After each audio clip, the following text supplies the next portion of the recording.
After extensive research, I can conclusively state that this would be a violation of your rental car agreement. Also, you would disrupt ocean circulation in the North Atlantic, potentially seriously altering the climate in the Northern Hemisphere. That's very bad, although not necessarily a violation of your rental car agreement. If you try to drive from the U.S. to Europe, your car will stop working pretty quickly, since according to Google Maps, there's a large hole between them and it's full of water. Once your car gets stuck, you'll have to leave it there and go get another one. Driving your second car onto the roof of the sunken first one could get you a little closer to Europe. If we assume you're starting in Boston and heading toward Lisbon, using a car as a bridge would get you about 1 millionth of the way there, since Boston and Lisbon are about 1 million car lengths apart. If the Atlantic Ocean were 2 feet deep, you could make a bridge out of 1 million cars placed end to end. Unfortunately, a quick rewatch of Titanic, 1997, suggests that the Atlantic Ocean is more than 2 feet deep. You'll quickly have to start piling up cars in multiple layers. At first, when the bridge will be just 1 or 2 cars high, you could stack them in a single vertical column. But as the water gets deeper, you'll need to create a wider base to keep the wall of cars from tipping over. The North Atlantic current would push against the car causeway, but the tipping force from the water motion would be relatively minor compared to the pile's tendency to topple under its own weight. 2. At first, when the bridge will be just 1 or 2 cars high, you could stack them in a single vertical column. But as the water gets deeper, you'll need to create a wider base to keep the wall of cars from tipping over.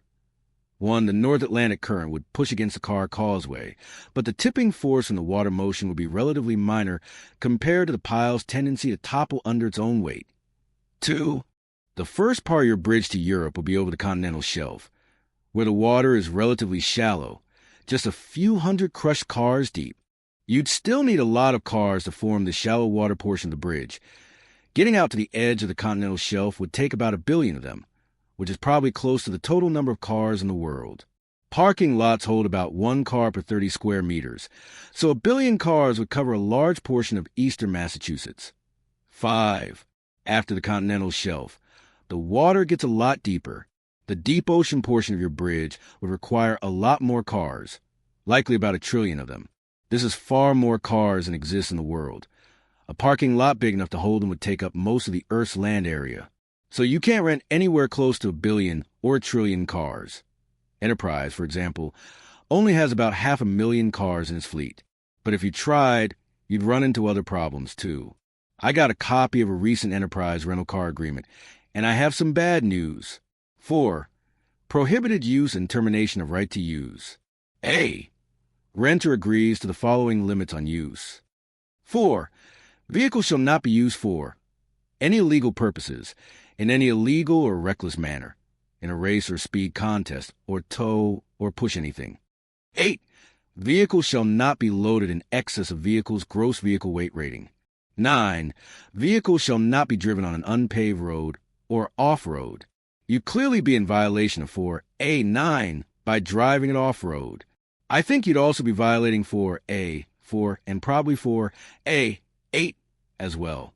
This will result in you being, at minimum, on the hook for the total cost of the rental car. 6. Some credit cards offer coverage for rental car damage. So you might think that if you're a high-status cardholder, you could try to get the company to foot the bill. Unfortunately, I took a look at the agreement for the American Express Centurion card, and the What is Not Covered section clearly addresses this scenario. What is not covered? Any covered event based upon or arising out of 3. Use of the rental vehicle in violation of the terms and conditions of the rental agreement. 8.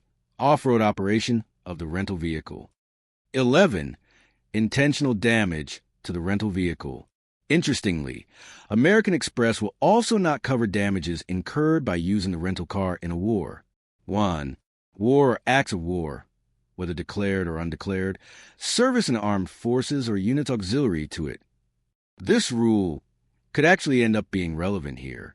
Your car bridge across the Atlantic, in addition to potentially disrupting ocean circulation, would cut off shipping access to northern Europe and much of Atlantic Canada, which may qualify as a naval blockade.